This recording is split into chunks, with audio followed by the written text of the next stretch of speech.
And I gave them food and shelter when they didn't have it. Not saying they couldn't get it, but they know the situations that they were in. You know what I mean? As school kids. And so they were in school. They got kicked out, you said? Both of them got kicked out. Both of them got kicked out, and you gave them food and shelter. How did you have money for food and shelter? I learned how to do it. What you talking about, man? They can't live with me in the projects in my grandmother's house.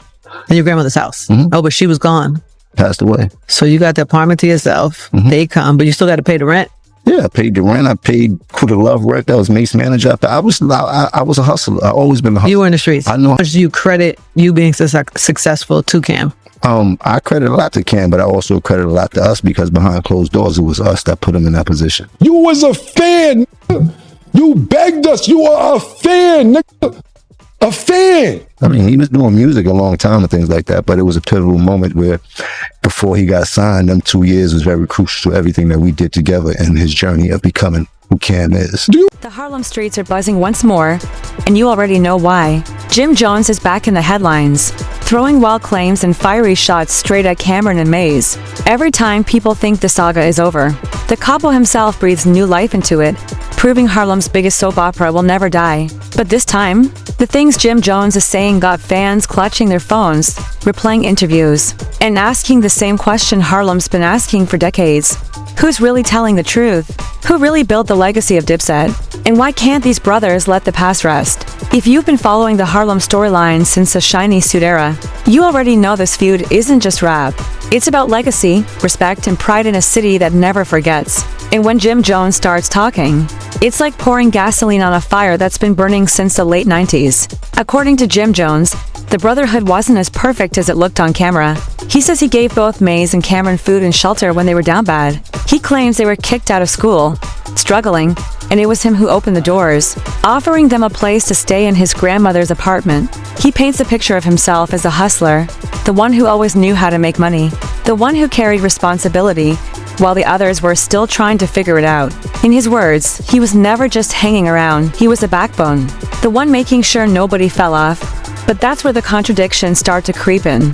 Because I was down to Jomo's house. I heard the new shit you did. Yo, you wanna come through? Come through. So yeah, I would bring some bitches over there sometime. Look, mate, you was a fan.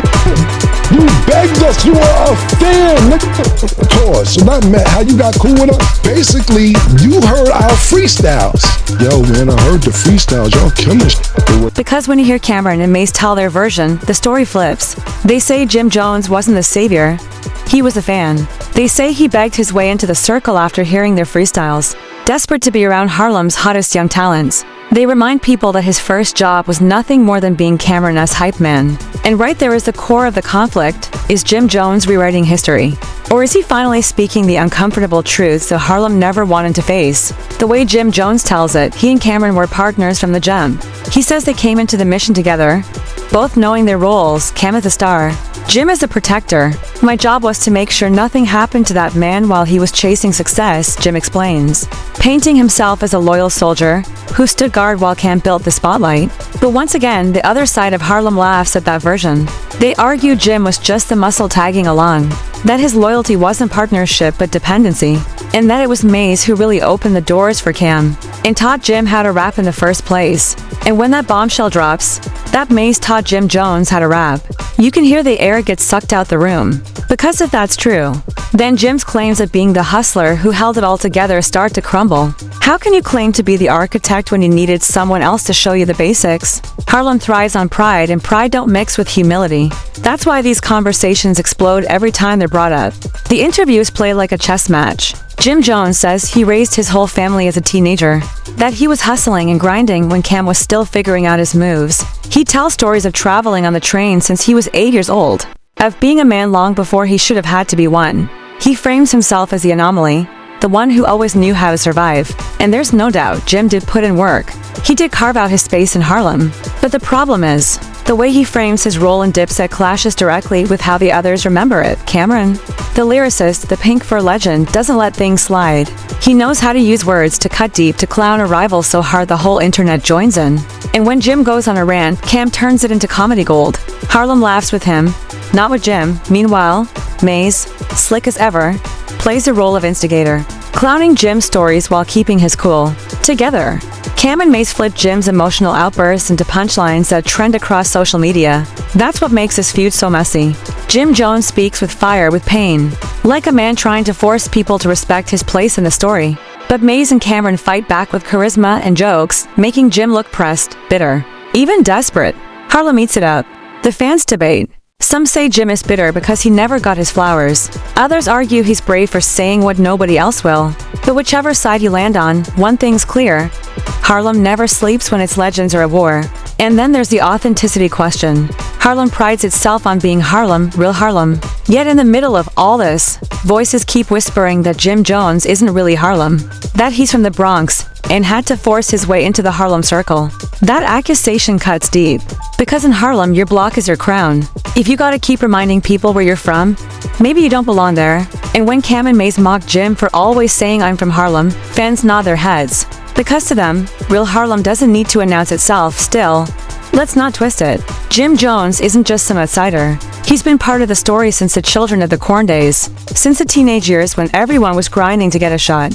He was there when Cam was carving out his lane, when bloodshed was alive, when Harlem rap was exploding into something bigger than just block fame. He's earned his scars, but the question is whether those scars came from building the empire or from watching it pass him by.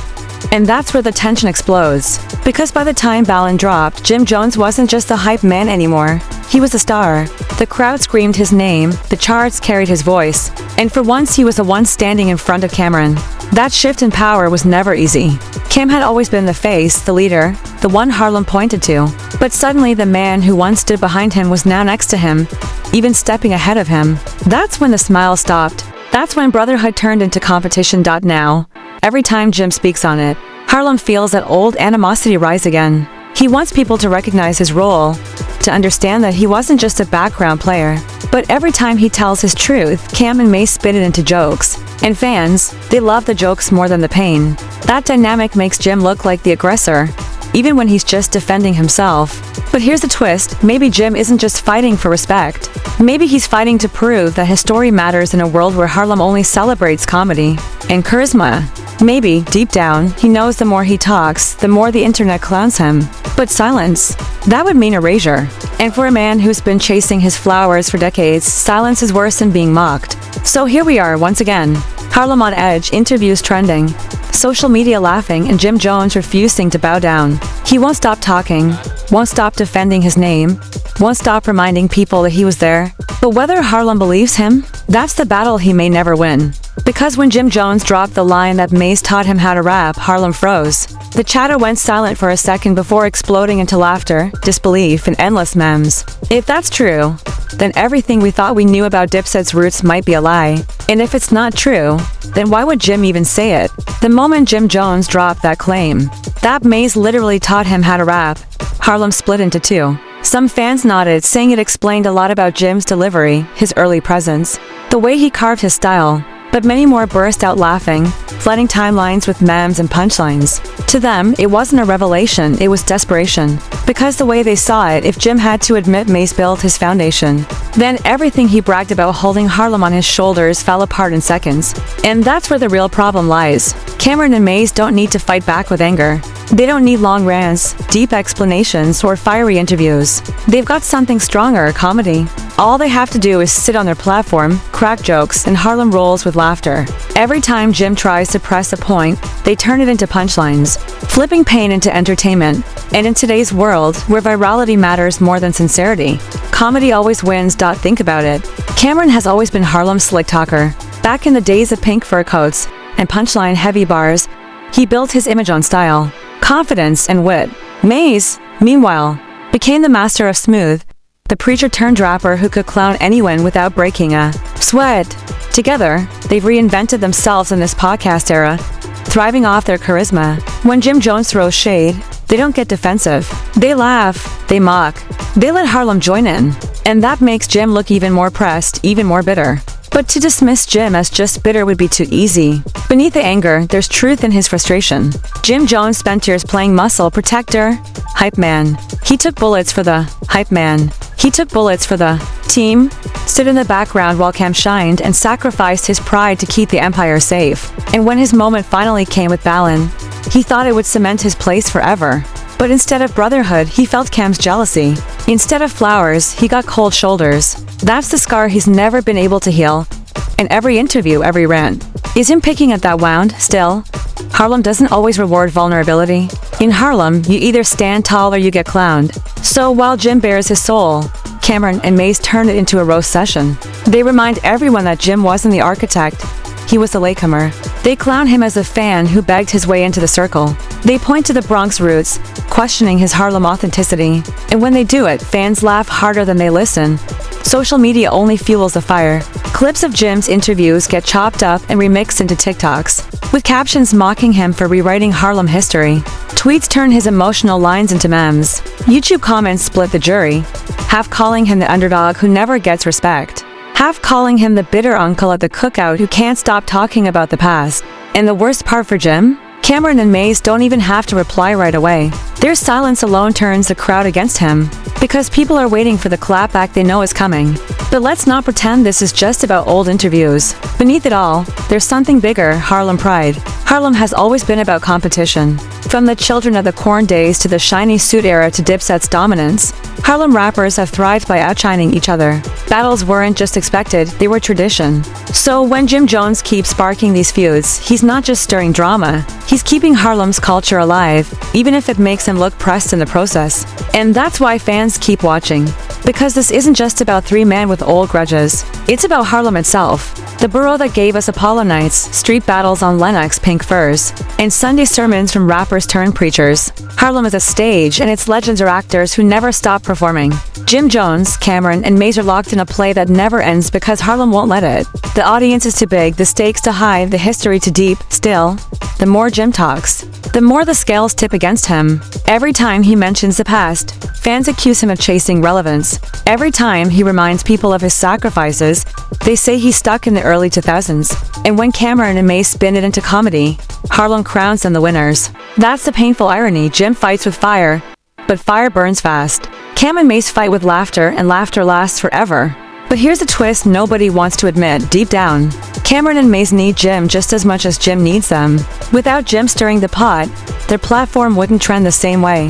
Without his wild claims, they wouldn't have fresh material to clown. Jim might look like the bitter one, but in reality, he's a fuel that keeps their fire burning. And whether fans admit it or not, Harlem loves it. The city thrives on the chaos, the back and forth, the constant reminder that its legends are still here, still fighting, still keeping Harlem's name alive. The wedge between Camron and Jim Jones was never just words. It was ego.